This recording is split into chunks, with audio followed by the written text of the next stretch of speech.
onye ọbụla hụrụ ozi a tụsara m ya n'ihi na ndị uwe ojii obodo Naijiria anwụchiela Maazị Ezeaku Ejiofor nke ugbo abụọ. Ndewo gị onye ma na-ege ntị ma na-ekiri ekiri, onye gị na ya nọkwa taa bụ 042 Solex, onye akụkọ ụwa. Ngwagere akụkọ nke anyị ji wee bịa taa. Ozi na-erute anyị aka ugbu a bụ na ndị uwe ojii nke obodo Naijiria anwụchikwala Maazị Ezeaku Ejiofor, bụ onye nke ha gaburu wee nwụchie n'ụbọchị ụka gara aga ebe ha na-eme ọgbakọ ọdịnala, ma mechaa tọhapụ ya dịka ọ gasịrị mkpụrụ ụbọchị abụọ. Anyị nụrụ kepụkepụ gbasara ya bụ ihe wee gaa n'iru kpọtụrụ onye na-esote ya bụ Maazị Ezeaku n'ọgbakọ omenala bụ ụzọ eziokwu, bụ Maazị Chekwubechukwu Okwunwendụ, bụ onye jiri ọnụ ya wee kọrọ anyị ka ya bụ ihe si wee mee. Dịka o siri kwuo, ọ kọwara na onye ọkaiwu na-ekwuchitere Maazị Ezeaku ọnụ ya gawara n'isi ụlọ ọrụ ndị uwe ojii nke ama dịka Force Headquarters nke dị n'Abuja ụnyaa, bụ ebe ọ gara ka ha chịkọta ya bụ okwu, mana ha bụ ndị uwe ojii gwara ya kpọwa Maazị Ezeaku ka ọ bịa n'ihi na o kwesịrị ịnọ mgbe a ga-achịkọta ya bụ okwu. Onye ọkaiwu ahụ wee tụtụrụ ekwentị ya wee kpọwa Maazị Ezeaku wee sị ya na ebe ọbụla ọ nọ ya gbara bịawa, bụ nke mere ya bụ nwa amadi ji wee si n'ụlọ ọgwụ ebe ọ na-anata ọgwụgwọ wee gbara gawa n'ọdụ ụgbọelu ebe o si wee fepụ wee gawa Abuja.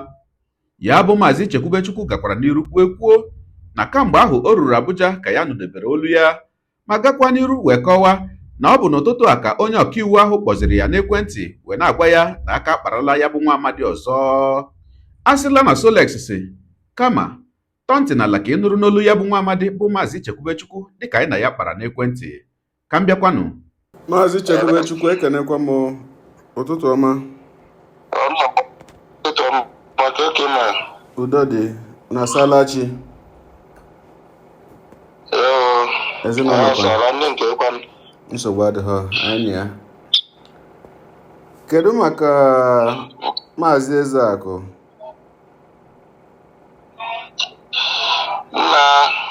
Aghọtara m ihe na-eme n'obodo ahụ. Kedu ihe na-eme? Kedu ihe eji abụrụ onye bịa na-asị gị this is Nigeria, this is Nigeria. Ọ pụtara na enweghị ike ịnọkọta ka e nwee ihe dị mma ma ọ bụ ka eme ihe ka esi eme ihe na kọntrị a. Kedu ihe na-eme na nke ikpeazụ a? Ka ọ kenere m biko. Ihe na-eme na nke ikpeazụ a bụ na ha onye na-ekwuchitere Ezeaku ọnụ ya bụ barista gabara n'ụlọ ikpe na polisi ụnyaahụ mebi ka ha kill some air. So as I demand bakwa na Ezeaku ga-abịa. So akpabazie Ezeaku si anya bịa nọ ka e chetụrụ one or two things. Ezeaku na go back. Lose there, seize the phone and every other thing. Detain quite the young man yesterday. You mean yeah? Echem ka mfuru picture, echem ka mfuru foto ya nya ebe ọ nọ n'ụlọ ọgwụ. N'ụlọ ọgwụ ka o si gaba aba, even the doctor report and all those things. But as other people say, this is Nigeria. Even Obu Kalola Naka, as I'm talking to you now. Obu Kalola Naka,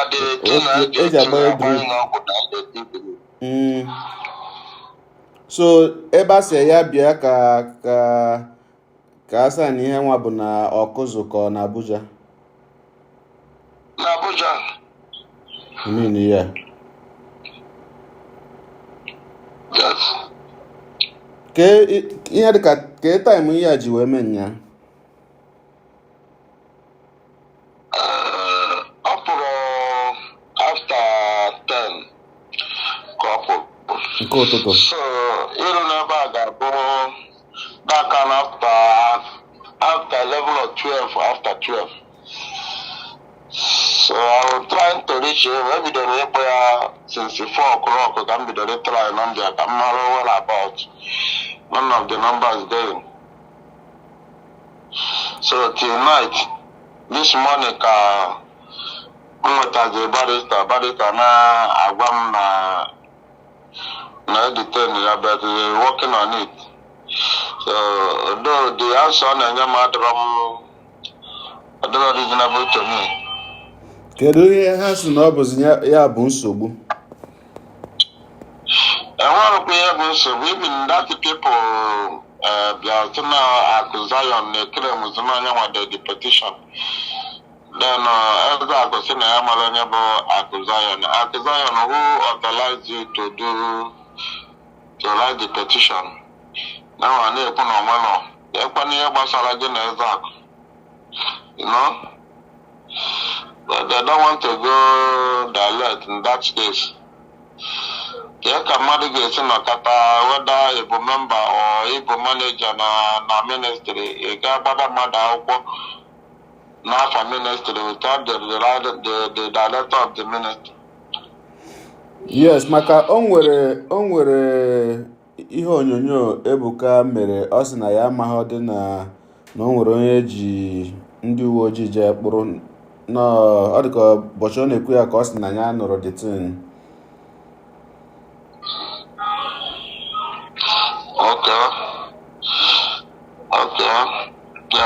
Akụ Zion bụ onye na-ekere mụzina anya nwa but kakwana ihe gbasara Akụ Zion na Ebuka Obi na Ezeaku Ejiofor, Ọ bụ okwu obere ihe. Okay, mana mgbe release buru ya, mgbe a hapụburu ya mbụ Maazị Ezeaku, kedu condition eji wee hapụ ya? A hapụrụ ya on bail ka discharge ya like acquitted?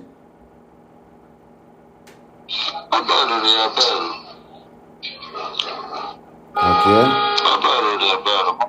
Condition as Nega court and all those things, and they demanded the money for bail. They paid the money and be bailed. Ma Akụ Zion nwa ọ pụtara mgbe ahụ ejiburu ya na nke mbụ?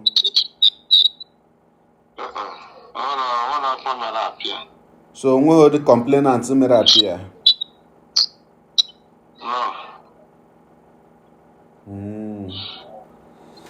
Ọ dị mma. So kedụzi ndị otu unu kịta, kedu okwu unu gbara ọkụkọ eriri, kedu next step unu na-etake? This morning I with an information and step I take beyond the barrister. So we all depend on the barrister. But what I'm telling you now, the barrister Ade Asamoku Kosa Atomotonobi. Ya bụ na ihe ọ pụtara ugbu a bụ na okwu ebidogo n'isi. Dịka m na-afụ ya. Ọ dị mma. Ahụrụ m ka ụfọdụ ndị mmadụ na-edecha ya bụ ihe n'iru akwụkwọ, nsị mbọ ka m kpọọ gị maka akpọgo m Ezeaku na onwe ya kamgbe ahụ ọ pụtara, enwetabeghị m ya n'ekwentị, so mkpọkwana ya enwetaghịkwa m ya, nsị ka m kpọọ gị ka m mara nke na-eme ugbu a.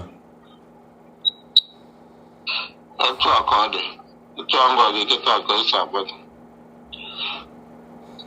Ọ dị mma Maazị Chekwube. O nwere kedu ihe na-agwa ụmụ Igbo ugbu a? Nwere ịchọrọ iji ohere agwa ụmụ Igbo? Nna m a na-abụ ọkọkọba mmadụ ejekwa mmadụ ibe ya ka ọ kọọ ya, mana nke ugbu a ana m arịọkwa ụmụ Igbo na-agwakwa ha na ọ ga-erukwa mgbe a ga-enebewe ọtụtụ ihe anya, maka na ndị be anyị si agba mbọ tụọ n'ogbe, agba abụọ tụọ n'ogbe, ọ bụzi ogbe ka e mere akụ. Kedu ihe ọ ji agba nwa onye ọbụla kụlitere ka a mara ka enwere etu a ga-esi wee jikọta Igbo ọnụ? Enwere ihe nwere isi, were propaganda, were politiks bifo mara ihe na-eme. Onye a abụrụ anya aka ji eji. Enwere ike along the line enwekwana ezigbo ihe a ga-ekwu ma mgbe ifero kesi ya etu efero kesi ndị ọzọ. Orugokwana mgbe ụmụ Igbo na onwe ha ga-eji ilefa wee gụgụ eze ha ọnụ, maka na gbuo dike ụbọchị ọgụ aka ga-achọkwa dike. Orugokwa mgbe ebe ụmụ Igbo ga-ajụba ajụjụ kedu ebe mmiri asa agbapụ ụgbọghe ọ bụ ka ọ bụrụ eziokwu na Igbo ama nwezi eze ọ bụ ka ọ bụrụ gịnị so biko amụrụ m ihe nwere ike ikwu mana ihe ọzọ m na-ekwukwazi ọzọ bụ biko nwa onye nwere enyemaka na etu a ga-esi wee mewere anyị na ụkwụ a ga-eji wee rịpụ ya bụ ugwu biko ka anyị nwee ike ịrịpụ ya ka onye agbatara anyị ọsọ enyemaka biko. Ọ dị mma, ọ dị mma, ọ dị mma. Maazị Chekwubechukwu, ekelekwa gị.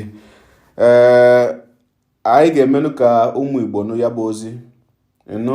Anyị hụrụ nnọọ ka ụfọdụ ndị mmadụ na-edecha ya bụ ihe ịma na anyị na-elezi ha anya tupu anyị eburupụta n'iru akwụkwọ efere mba ụwa.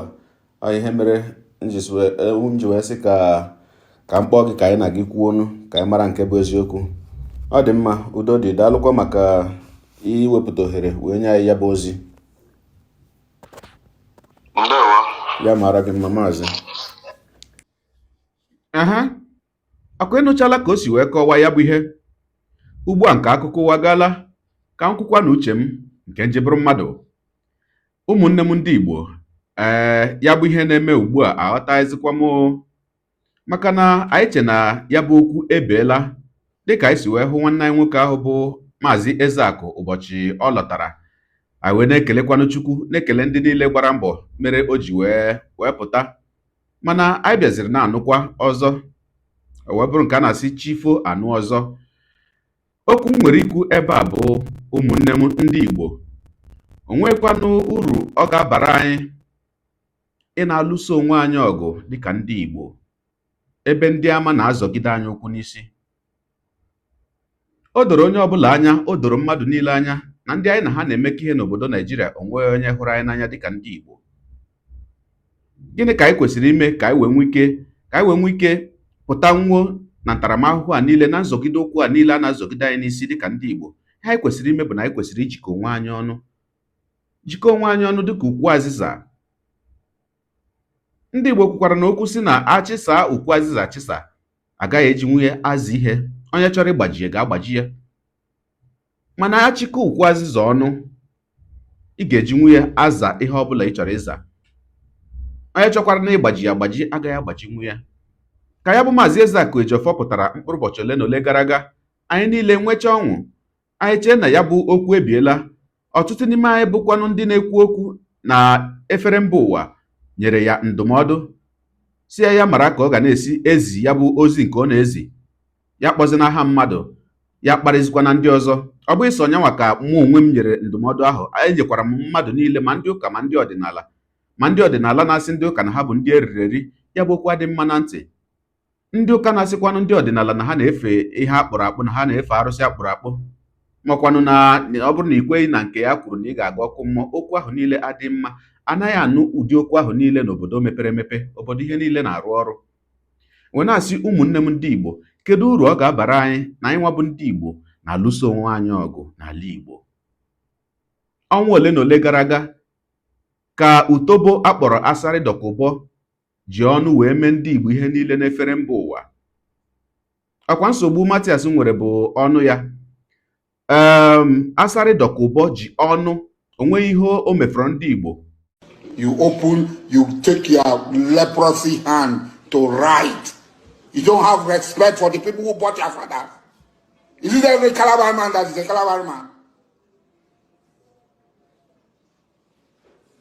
Do you know your roots? That you talk to me. You don't know that people own this Calabar. You are law-abiding. Igbos, I don't know them. I don't know where they come from. Because I know that if not for British intervention, I would still be selling them. The way my father sold them. Now, look at you people in Igbo land. Look at how you are dying. Woto. You are talking. You will do video to sell that Elijah has run away. You don't see me? I don't run.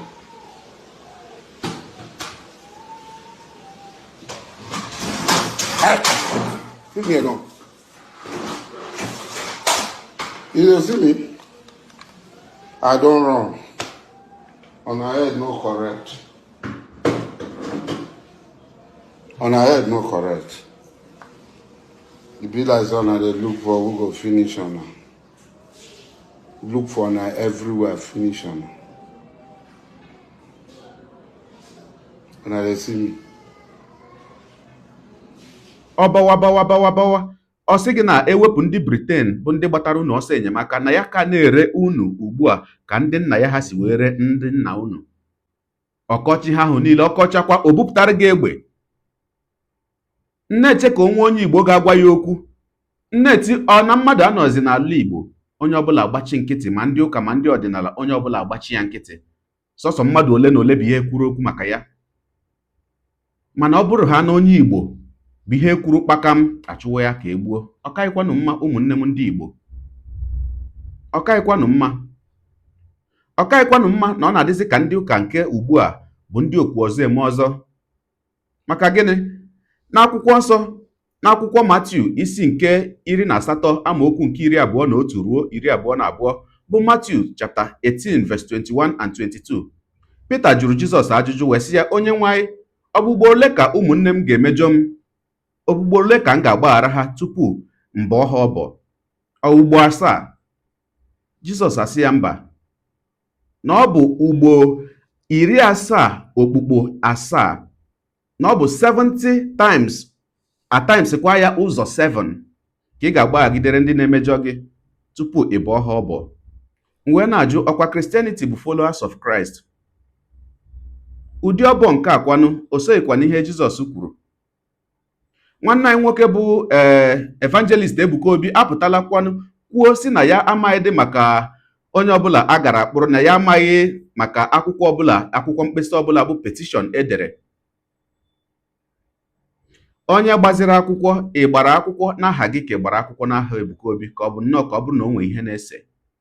Ọ dị mma, ogologo kwa dị mmanụ ka mgbede. O nweghị ọtụtụ okwu m chọrọ ikwu ebe a na-abụghị ndị Igbo. Biko nụ ka anyị hụ na onwe anyị n'anya. Ike a niile anyị na-ewepụta, agịrịmal niile anyị na-ewepụta iji alụso onwe anyị ọgụ, anyị were ya jikọọ onwe anyị ọnụ. Onweghị onye ọbụla n'obodo Naijiria ga-eji ndị Igbo eme ihe egwuregwu.